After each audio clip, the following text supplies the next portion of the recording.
The Cardinals are conference champs, 9-1, finishing off the regular season with a win over Millikin 55-12, and now into the playoffs. Hanover, the first round opponent. Head coach Jeff Thorne on to talk about that. We'll have all that and more next on the Red Zone.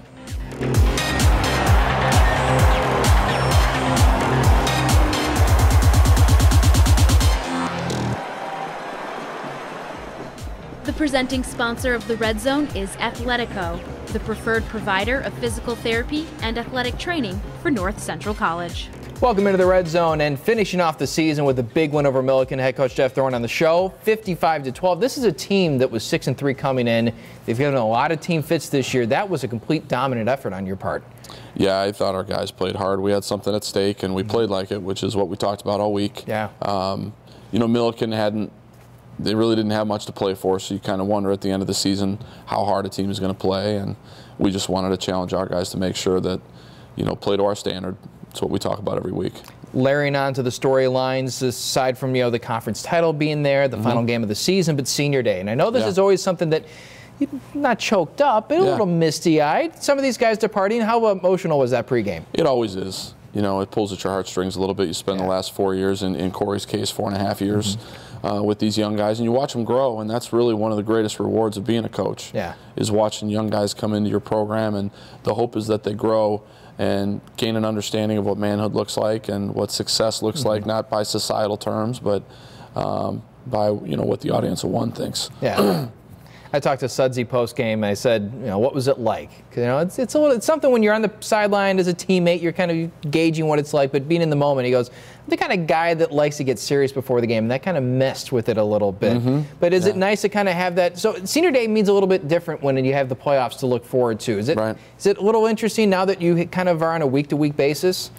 Yeah, you know, every week is, our seniors know, every single week could be the last game they ever play. So it's all the more reason to take regret off the table and prepare like you've never prepared, and make sure you're going to play as hard as you can every single play. Let's get to the offense in this one. 55 points lends itself to a lot of discussion. Let's start with this. Brock had as many incompletions as touchdown passes in this game, and each one went to a different guy. Svikas, Kaminsky, Hartema, and Kremins all had a touchdown catch. We've talked about the distribution of wealth this season. This was on full display in this game. It makes it incredibly hard for defense to guard you guys, doesn't it? Yeah, you know, we didn't have Cam Moore on Saturday, which, you know, we were a little bit concerned with his speed and his athleticism, but I think it shows our depth when a guy like Dakota comes in. And Dakota's a really, really good special teams player and has been extremely reliable as a backup receiver. So it was great to see him get a reward and get a touchdown reception in that last game. Running backs, we'll start with Greenfield, because coming back from the injury, you said you wanted to knock some rust off after the Illinois Wesley game. I think the rust is pretty much off. We'll take a look at one of the runs in the Check the Tape segment, but holy smokes, it looks like he's got that burst back. He runs hard. You know, we talked, I think, several weeks ago when he kind of first burst on the scene. He's got a special ability to keep people off his legs. And can continue with his leg drive, and he breaks a lot of tackles for a guy that's not all that big. He's about 185, 190 pounds. So it's fun to see Ethan get going again. Terrence Hill's doing a great job, and now we've got Cole Griffin, who's joined the ranks and joining the party too, and he had some great runs. Party's a good way to describe that running back core. Offensive line, we'll finish on the offensive end with this. Named nationally the top unit by D3Football.com. Is it nice to see them get that recognition after a year of hard work? It is. You know, I read in that article that's the third time that we've gone over 300 yards rushing and 600 total yards on the season. Wow. And it's the second game that we've gone without punting. And you don't do that without phenomenal offensive line play. And you know, the work those guys are putting in every day, the job that Coach Whalen and Coach Spencer are doing with the whole offense, but the O-line in particular, it's nice to see them get recognized, because they typically don't. Defensively, you guys getting after one of the best quarterbacks in the conference in Nico Stepina. And he showed his versatility, being able to get mobile and out of the pocket, but you bottled him up. Storm Simmons, who will be on the show, a couple of sacks. You have 5 total. Pretty good effort on that defensive end. It's a great effort. They're a really good offense. They've got a lot of, we talked last week about the weapons they have. The number 12, the Smith kid, is just a dynamite receiver, and he had 2 catches for touchdowns. But I think Stepina is one of the best players in the conference. He's really athletic. I remember his freshman year, we were down there and we had to come from behind to win. And he ran down our sideline and it looked like he'd been shot out of a cannon. You know, so he's really, really athletic on top of being a great passer. So he posed a lot of issues for our defense, and they handled him really well, I thought. defensive line in particular. Let's talk about Lane Brinkman, because this is a guy that's come back to the team this year and has performed like he never even missed a beat. Tackling totals for a defensive tackle are usually low, not for Lane. And in this one, he got upfield and he forced a tackle, forced a fumble. It was a pretty impressive effort. And it was a big play. It was early in the game. I think we had a 14-0 lead at that time, and they had kind of mounted a drive and were into getting close to our red zone, and Lane made a really big hustle play outside of the box and forced the ball free, and then Zach Greenberg got on top of it. So really good play, and Lane's been great all year. Yeah. Conference title. We were talking about it last week, what it would mean. What does it mean now that, it's officially in your possession?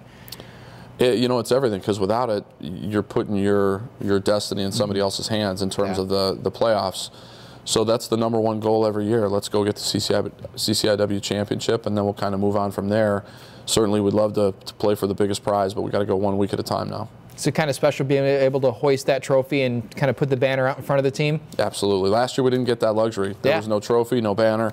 So yeah, that was really nice to be able to do that. And really, it's about the guys and letting them enjoy that moment. And that was rewarding to watch that. That's awesome. We'll wrap up this game, but then we want to get to Hanover because it's the next opponent. You got it. We'll be right back. We'll check the tape on the Red Zone.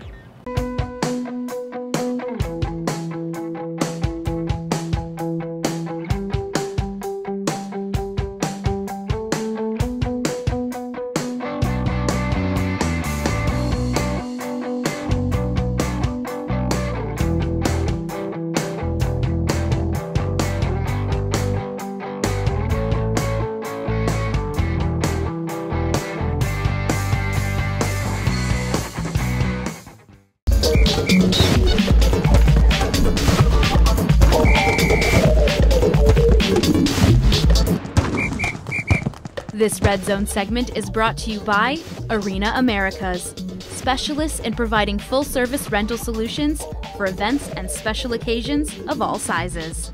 And we're back with Check the Tape. And, Coach, first thing I want to get to is actually a play you already talked about. But Lane Brinkman, and you said this is a pivotal part of the game. What does it take for a defensive lineman to get up the field? And your assignment is to be around the line of scrimmage, but to extend that and still be able to cough this football up.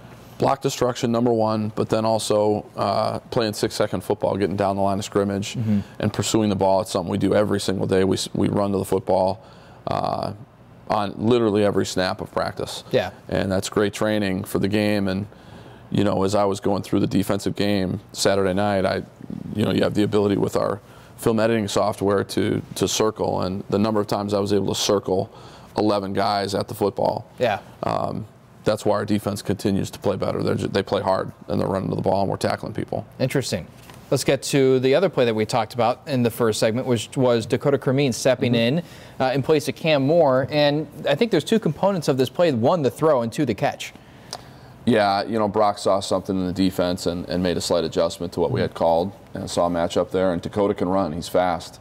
As I mentioned before, it makes him a great special teams player. But great throw, and then a great adjustment to the football in the back of the end zone there.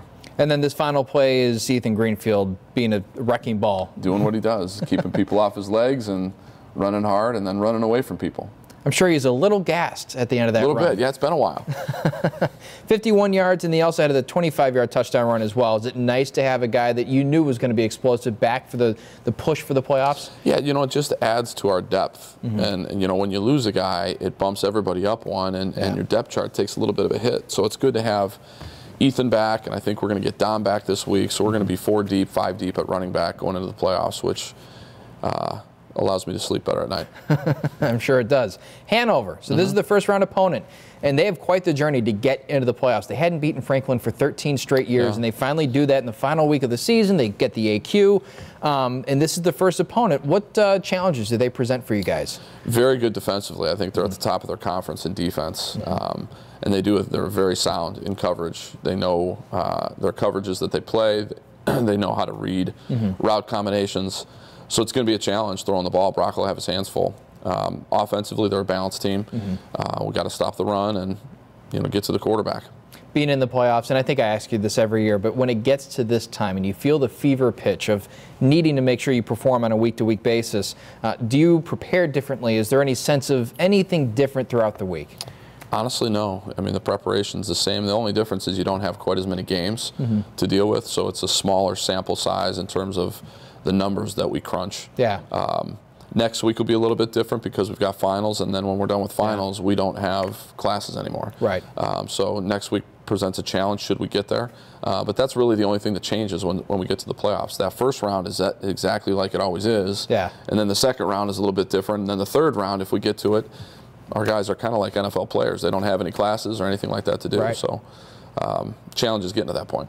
Is it enjoyable for you to face an opponent that you haven't before? There's a lot of familiarity when you face the same teams in the conference for 8-9 weeks, but now Hanover, I don't think you've ever faced Hanover. No. I know that North Central and Hanover have met twice before, but that might have been in the 80s or 70s. But is it fun to kind of take that challenge and digest what a team is doing for the first time? Yeah, you know, that's one of the great things about the playoffs, seeing different teams from different regions. You know, last year getting a chance to play St. John's, the legendary program that they are. Yeah. That was exciting.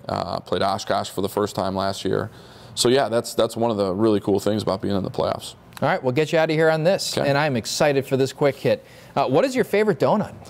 It's unequivocally the Long John. And as we discussed offset, I'm a little bit frustrated with what's happened to the Long John. It's no longer long, it's becoming a square. It's supposed to be a parallelogram, a rectangle. And I've got an issue with Dunkin' Donuts right now because they're making my Long John square, and they need to lengthen that thing out again. So should we start like a Twitter campaign, like a hashtag? We should. In fact, there's some coaches who on occasion will shoot me a picture of a real Long John that they got from a gas station, and it warms my heart. So this is a thing?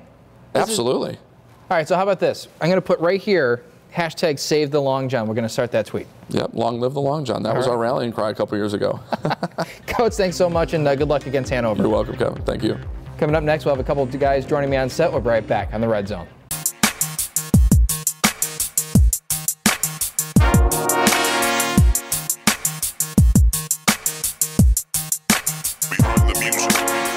Handoff and shrugging off a tackler and able to get upfield. Great run for Greenfield, who's still loose, and he's going to have himself a touchdown. This week's play of the game belongs to freshman running back Ethan Greenfield, who carries it not around the Big Blue defense, but straight through it to score from 51 yards out. And we're back on the Red Zone. Storm Simmons, Cory Hartema on the set. Guys, welcome. Big win. Way to finish off the regular season. That was fantastic. Storm, we'll start with you. Individually, the performance against Millikin was fantastic. You led the team in tackles, a couple of sacks. I'm sure that was awesome for you to get home on the quarterback. Take me through what your experience was in that final game of the season. I mean, I don't feel like I played like that particularly well myself. It was just more like the team, the defense played well as a whole. Yeah. And, you know, other guys are like getting home with their pass rush, and I just happened to be open. So that was how I was able to get those sacks. That linebacking core is fun. And we talked about this post game. You guys have a multitude of guys. You got Ben Wong, DJ Worthington, Brian Beauchamp. Alec Wolf is kind of a swing guy. Now Zach Greenberg is part of that unit. Is that a fun room to be a part of when you guys are trying to break things down and improve? Yes, it's a lot of fun, especially with Coach Sinclair coming in. Yeah. You know, he's probably my favorite coach I've ever had. Really? He's an awesome guy. What makes him? He's just, well, I've learned more about football, you know, in spring ball and this year than I ever have, like, my whole life up to this point. Yeah. He just knows the game so well, and he's just a funny guy to be around, so it's a good time. I asked somebody earlier this year that if he put on pads, how many tackles would he get in a game, and I think they said north of 20. You think so? No doubt. Wouldn't surprise me. Cory, in this game, touchdown catch on senior day. I'm sure that was awesome for you. Yeah. Was anything in particular going through your mind at that point? Like, you know, this is senior day, everybody's kind of looking at me? Honestly, not really, no. It was just kind of another game that we needed to win, you know. Ever since week 4, when we had that loss, we've been playing 1 week at a time. So going into that game, it was really no different. We knew we had to win, and I wanted my season to keep going, my final season. So we went in and just kind of got the job done. Any emotions pregame? Maybe a little bit, not really. I try not to think about that stuff too much. I try to kind of visualize myself on the field more than anything, so I kind of block that stuff out.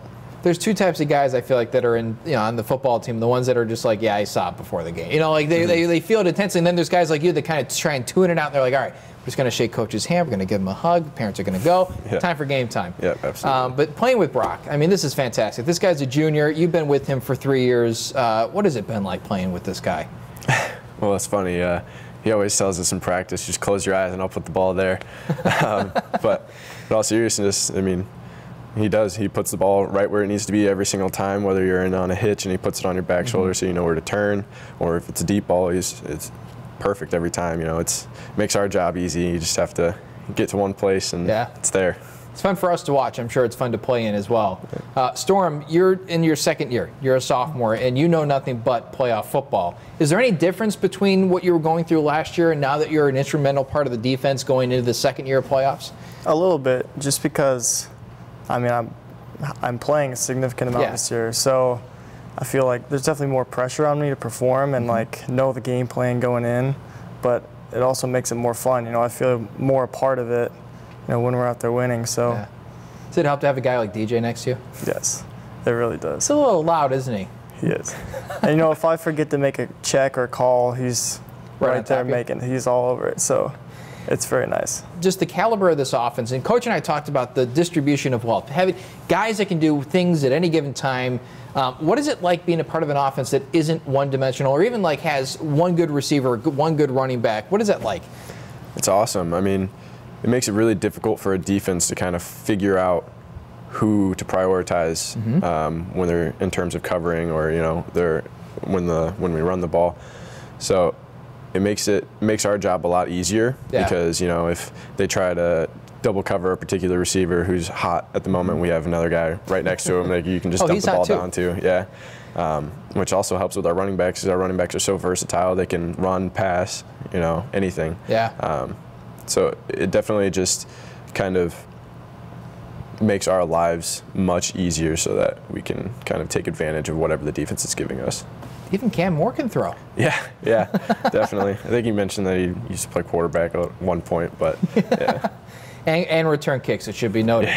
But playoff time. So, Cory, I mean, you've been around this team for a while, and you know what it's like to get to playoff time. What is it like for you preparing for what is your final season for? This is the stretch run. It's now do or die. You have a 15-week journey or 16-week journey. What is it like trying to cap that? You know, for me in particular, it's my last season, so there's a little bit more pressure for me. But, you know, like I said earlier, we've been preparing week by week for the last 6 weeks now. So for us, it's kind of just another game in our season. And looking at the mentality that our offense and defense have kind of had going into the last few weeks, it's really good to see, especially now that we're going into playoffs and nothing's guaranteed. So. All right, we'll stop with the serious talk now. I know you guys are going to the playoffs. We'll cut the tension a little bit. We'll get to the quick hits. And I love this one. We've gotten some interesting answers. What is your favorite donut? Storm, we'll start with you. I would probably say just a chocolate with sprinkles. Yeah? And I'm a chocolate guy, so I mean. Nice. What's any particular place that you get that from? Or just anywhere, anytime? Krispy Kreme or Dunkin' Donuts. I'm not going to discriminate against any particular? Nope. Give him sprinkles, give him chocolate, he's good. How about you, Cory? You know, I'm not a big donut guy, but growing up, I was always a Long John guy, just like Coach, so. You know you don't have to kiss up anymore. You're a senior, you're good. I know. I'm not kissing up, though. That was definitely my go-to when I was growing up, so. Awesome. All right, second question. Who's your partner in the zombie apocalypse, and you cannot name a teammate? Cory, we'll start with you. I'm going to go with my youngest brother, Trey. You know, he's a couple years older than me, so him and I have always kind of had a special bond. Yeah.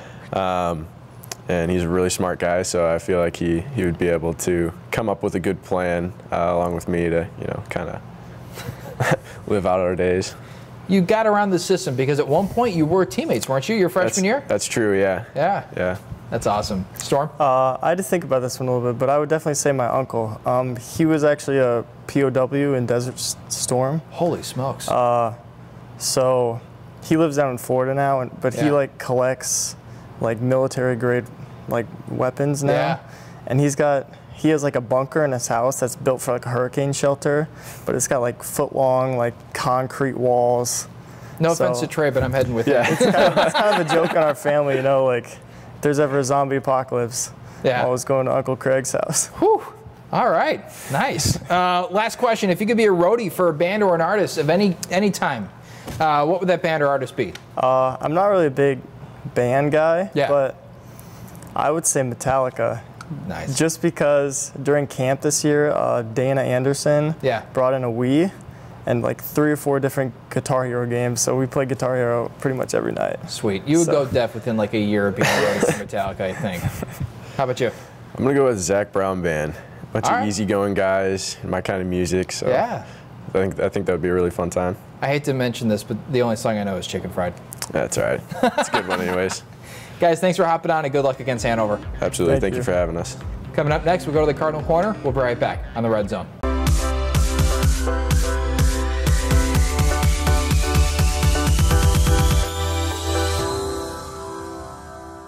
This Red Zone segment is sponsored by Belgio's Catering. Regular season complete. Up next, the playoffs. But for this Cardinal Corner, we're counting down the top 10 plays of the first 10 weeks. We kick off our list with a punter. Hear me out. Check this out. Zane Ladico saves the ball from going over his head and still gets the punt off. And not only that, he pins the Redmen at their own 3-yard line. So much for home field advantage. We go to a 5th-year senior for our 9th best play. Receiver Cory Hartema nabs the pass and takes it for a short gain, or so it seems, until he leaves some Blue Jays in his rear-view mirror, in total making 3 guys miss and nets his second TD of the afternoon. We travel to Bloomington for number 8, and while Tommy Highland has come up big in the sack category all year long, here he is making a crucial pick in the second half of a win over Illinois Wesleyan. Those are some pretty solid hands for a big fella. I know, another kicker in the top 10. Well, when you have special guys like NCC does, it makes sense. Like this 49-yard field goal from Derek Juka, who, by the way, is a perfect 14 of 14 this season, something only one other kicker in the country can say. We have to go way back to week 1 for number 6, but it's a goodie. Brock Rudder isn't the only guy on this team who can throw. Michael Svikas can too. I'm just not sure what's better, the heave or Andrew Kaminsky's toe-tapping catch. Back to Illinois Wesleyan, and we're going late 4th quarter. Brandon Bauer thinks he has a touchdown in the bag, but Jake Beasley, he thinks otherwise. Snares the lefty one-handed pick, and the stare down, well, that may deserve its own spot in the top 10. I'll be honest, I wasn't sure which play to choose for DJ working things, so we'll go with this strip sack because, well, DJ's hit propels the ball 10 yards back, the senior finishing with 17.5 tackles for loss, including 5 sacks. Ooh, an appearance from the infamous Wheaton game, which means this play better be spectacular. Less than 20 seconds to go in the half, NCC just going to knee it right, or not. No, the 64-yard Hail Mary, that'll get the job done. We get another Kaminsky sighting at number 2, and this is hands down the best catch of the season.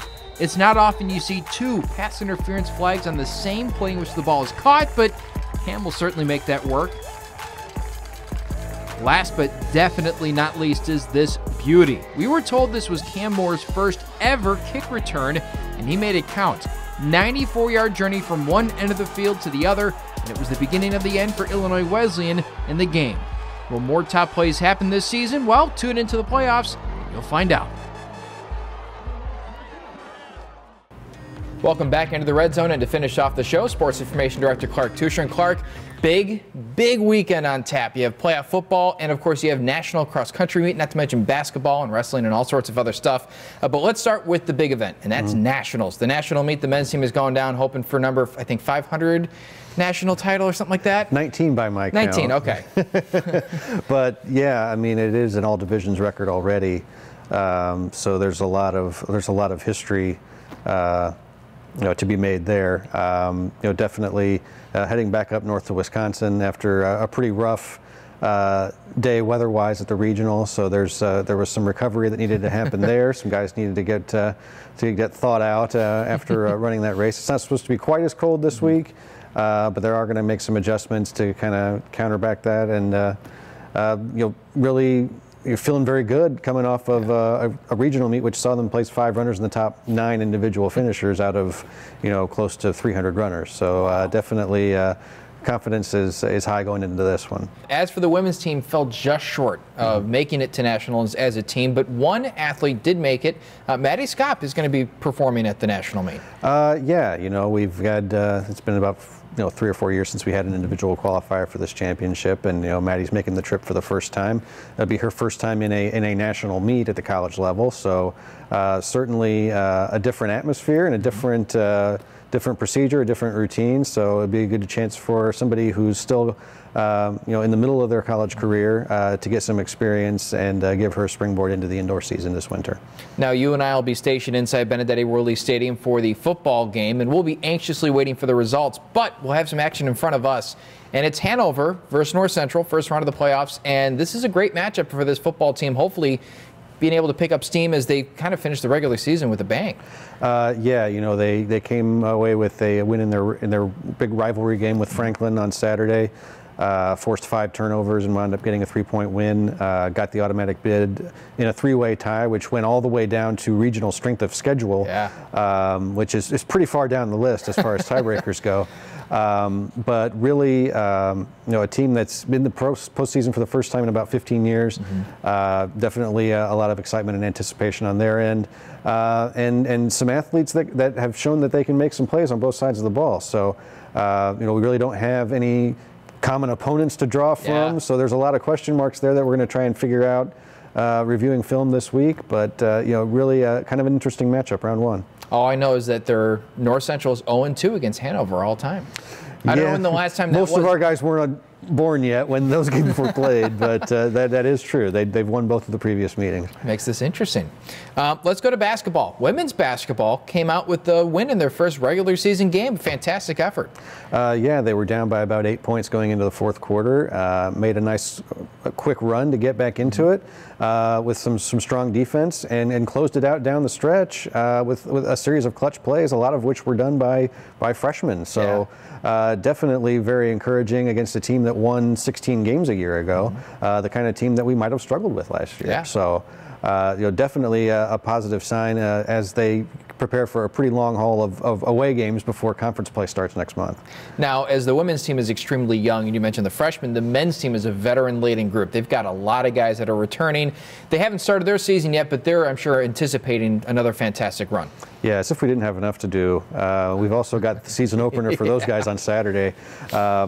Which they've moved that game to the evening. It was originally supposed to be in the afternoon, but to accommodate the football schedule, they've helped us out a little bit there.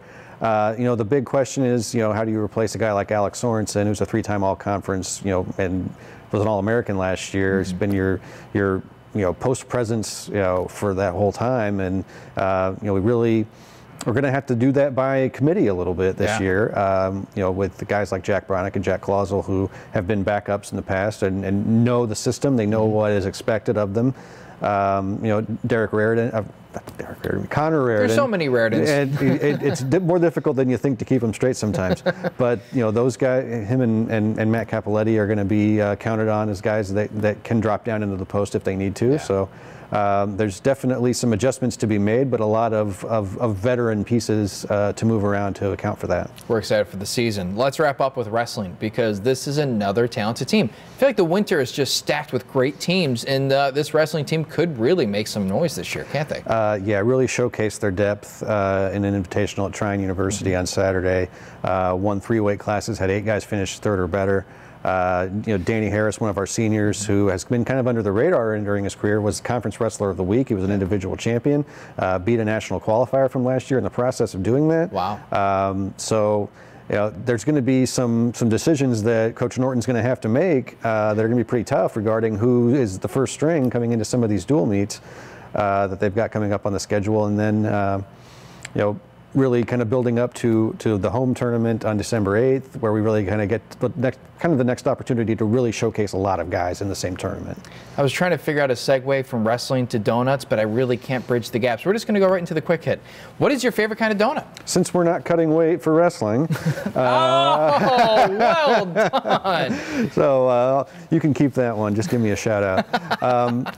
There's the best donut I've ever had by far is this chocolate espresso donut that a place called Fire Cakes in Chicago makes. They also do a maple bacon one that's pretty outstanding, which is, it just tastes like French toast and bacon in one bite. So that's probably the best donut experience that I've had. I'm hopping in the car. Can you close out the show real quick? I'm running up to Chicago. Well, I'm giving you all your segues, so maybe I can do that too. Clark, thanks for hopping on. We'll hopefully see you next week. Thank you. The Cardinals welcome Hanover inside Benedetti Worley Stadium. The kickoff at 12. The pregame begins at 11:45 on NCTV 17. Until next week, I'm Kevin Jackman. This has been The Red Zone.